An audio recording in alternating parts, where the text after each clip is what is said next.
മഴക്കാല രോഗങ്ങൾ കൊണ്ട് അതിൻ്റെ ദുരിതങ്ങൾ കൊണ്ട് വളരെയധികം ബുദ്ധിമുട്ടുന്നവരാണ് നാം. നമുക്ക് ഈ ടൈമിൽ കോമൺ ആയിട്ട് വരുന്ന ചില മഴക്കാല രോഗങ്ങളെക്കുറിച്ച് നമുക്കൊന്ന് ചിന്തിക്കാം. ആദ്യമായിട്ട് കോമൺ കോൾഡ്, ശക്തമായ പനി, ചുമ, അതുപോലെ തന്നെ തൊണ്ടവേദന, ഇതൊക്കെയാണ് മഴക്കാല ഈ ജലദോഷം വരുമ്പോഴുള്ള അതിനോടനുബന്ധിച്ചുണ്ടാകുന്ന ചില സിംറ്റംസ്.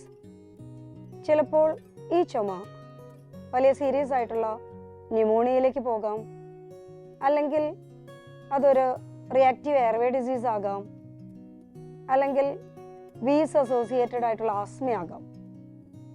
ഇതിൽ നമ്മൾ രണ്ടാണെങ്കിലും, വീസ് അസോസിയേറ്റഡ് ആസ്മയാണെങ്കിലും അതുപോലെ തന്നെ ന്യൂമോണിയ ആണെങ്കിലും നമ്മൾ എന്താണേലും ട്രീറ്റ്മെൻറ്റ് എടുത്തേ തീരും.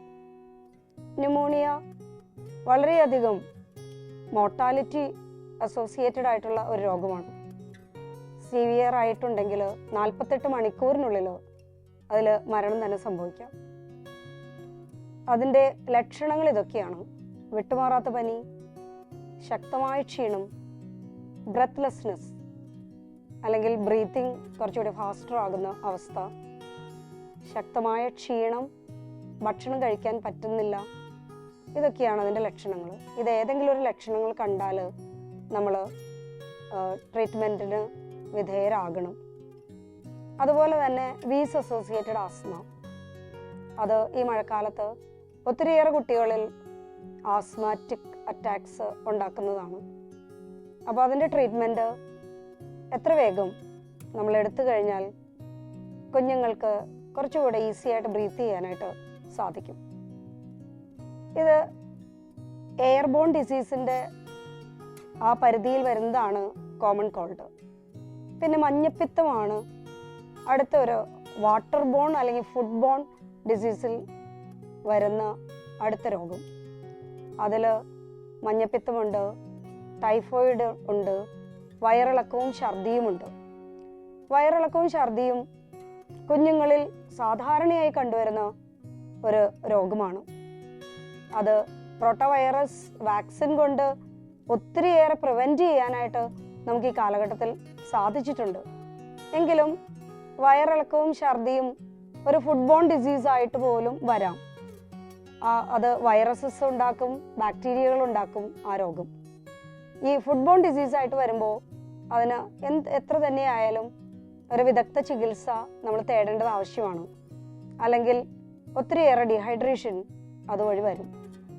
അടുത്തൊരു രോഗമാണ് ഫുഡ് വഴിയും വെള്ളം വഴിയും വരുന്ന മഞ്ഞപ്പിത്തം. ഈ മഞ്ഞപ്പിത്തം തന്നെ പല കാറ്റഗറി ഉണ്ട്. Hepatitis A virus, B, C, D, E, ഈ വൈറസുകൾ കോസ് ചെയ്യുന്നതാണ് മഞ്ഞപ്പിത്തം. ഹെപ്പറ്റൈറ്റിസ് എ ആൻഡ് ഇ, ഈ 2 രോഗങ്ങളും ഫുഡ് ബോൺ ഡിസീസിൻ്റെ പരിധിയിൽ വരുന്നതാണ്. ഈ ഫുഡ് ബോൺ ഡിസീസ് ഇതുവഴി ഹെപ്പറ്റൈറ്റിസ് എ വരുമ്പോൾ കണ്ണിലും അതുപോലെ തന്നെ വായയുടെ നാവിനടിയിലുള്ള ചർമ്മത്തിലൊക്കെ മഞ്ഞ കളറുണ്ടാകാം. അതുപോലെ തന്നെ യൂറിൻ മഞ്ഞ നിറമായിട്ട് പോകാം. ഇത് സീരിയസ് ആയിട്ട് വരുന്ന രോഗമായിട്ടും വരാം, അല്ലാതെ തന്നെ മൈൽഡ് ആയിട്ടുള്ള സിംറ്റംസ് വന്ന് പെർസിസ്റ്റൻ്റ് അല്ലെങ്കിൽ പെർമനൻ്റ് ഇമ്മ്യൂണിറ്റി കിട്ടുന്നതായിട്ടും കാണുന്നുണ്ട്. പക്ഷേ അത് സിവിയർ ആകുകയാണെങ്കിൽ അതിന് ട്രീറ്റ്മെൻറ്റ് എത്രയും വേഗം എടുക്കണം. ഇതൊരു വാക്സിൻ പ്രിവെൻറ്റബിൾ ഡിസീസാണ്.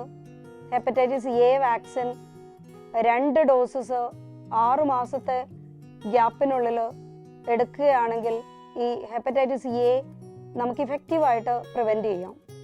അതുപോലെ തന്നെ അതിൽ കൈകൾ ഭക്ഷണം കഴിക്കുന്നതിന് മുമ്പ് സോപ്പിട്ട് നന്നായി കഴുകുക, ടോയ്ലറ്റിൽ പോയിട്ട് വരുമ്പോഴും സോപ്പിട്ട് കൈകൾ വൃത്തിയാക്കുക, clean water and clean food, ഇതാണ് ഈ ഹെപ്പറ്റൈറ്റിസ് എ തടയാനുള്ള ഏകമാർഗം.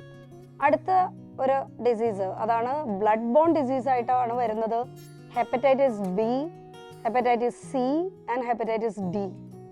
അതിൽ ഹെപ്പറ്റൈറ്റിസ് ബി ആണ് കുറച്ചുകൂടി കോമൺ ആയിട്ടുള്ള രോഗം. ഹെപ്പറ്റൈറ്റിസ് സി അത്ര കോമൺ അല്ല. ഹെപ്പറ്റൈറ്റിസ് ബി നമ്മൾ ഇപ്പോൾ കുഞ്ഞുങ്ങൾക്ക് മുതൽ വലിയവർക്ക് വരെ പല വാക്സിൻ നൽകി അത് പ്രിവെൻറ്റബിൾ ആയിട്ടുള്ള ഒരു ഡിസീസാണ്. അത് ബ്ലഡിൻ്റെ ഒരു ചെറിയ അംശം കിട്ടിയാൽ തന്നെ ഹെപ്പറ്റൈറ്റിസ് ബി നമുക്ക് കിട്ടും. അതുകൊണ്ട് വളരെയധികം ശ്രദ്ധിക്കേണ്ടതുണ്ട്. ബ്ലഡ് ട്രാൻസ്ഫ്യൂഷൻ, അംഗീകൃത ബ്ലഡ് ബാങ്കുകളിൽ നിന്ന് മാത്രം ബ്ലഡ് സ്വീകരിക്കുക. അതുപോലെ തന്നെ ടാറ്റു പോലുള്ള, അല്ലെങ്കിൽ കാത് കുത്തുന്നു, മൂക്ക് കുത്തുന്നു, ഇതൊക്കെ അണുവിമുക്തമാക്കിയിട്ടുള്ള ഉപകരണങ്ങൾ കൊണ്ട് ചെയ്യുന്നതാണ് ഉത്തമം. അതുപോലെ ബ്ലഡ് മായിട്ടുള്ള ആ സംസർഗം വരുമ്പോൾ കുറച്ചുകൂടെ കെയർഫുൾ ആകുക, ഗ്ലൗസ് ഉപയോഗിക്കുക. ഈ ഹെപ്പറ്റൈറ്റിസ് ബി വാക്സിനെ കുറിച്ച് പറയുമ്പോൾ 3 വാക്സിൻസ് ആണ് അതിനുള്ളത്. 0 ഡോസ്, 1 മന്ത് കഴിയുമ്പോൾ 2nd dose, after 6 months 3rd dose. അങ്ങനെ ഈ 3 ഡോസസ് കഴിഞ്ഞാൽ എവറി 10 ഇയേഴ്സ് അതൊരു ബൂസ്റ്റർ ഡോസസ് എടുത്താലാണ് ഹെപ്പറ്റൈറ്റിസ് ബി വൈറസ് വാക്സിൻ്റെ ആൻറ്റിബോഡീസ് നമ്മുടെ ശരീരത്തിൽ ഉണ്ടാവുകയുള്ളൂ. ഈ അസുഖങ്ങൾ കഴിഞ്ഞാൽ അടുത്ത ഒരു ഫുഡ് ബോൺ ഡിസീസാണ് ടൈഫോയിഡ്. ടൈഫോയിഡ് നമുക്ക് മിക്കവാറും കുറച്ചുകൂടെ മുമ്പൊക്കെ വളരെ കോമൺ ആയിട്ടുള്ള ഒരു ഡിസീസായിരുന്നു. അതിന് 2 ആഴ്ചയോളം പനി നിൽക്കും, ശക്തമായ ക്ഷീണം, ഭക്ഷണം കഴിക്കാനുള്ള ബുദ്ധിമുട്ട്, ഇതെല്ലാം അതിൻ്റെ പ്രത്യേകതകളാണ്. സ്റ്റെപ്പ് ലാഡർ പാറ്റേൺ, അതായത് ആദ്യം ഒരു 103, 102, 101 അങ്ങനെ ഒരു സ്റ്റെപ്പ് ലാഡർ പാറ്റേൺ ആണ് അതിൻ്റെ ഫീവറിൻ്റെ പാറ്റേൺ.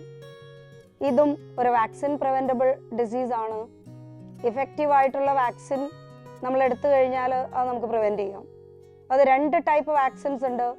ഒരു വാക്സിൻ 350 രൂപയേ ഉള്ളൂ. അത് എവറി 3 ഇയേഴ്സ് നമ്മൾ റിപ്പീറ്റ് ചെയ്താലാണ് പെർസിസ്റ്റൻ്റ് ആയിട്ടുള്ള ലൈഫ് ലോങ് ഇമ്മ്യൂണിറ്റി അതിന് കിട്ടുള്ളൂ. പക്ഷെ വേറൊരു വാക്സിൻ ഉണ്ട്, അത് ടൈപ്പ് ബാർ TCV എന്ന് പറയും.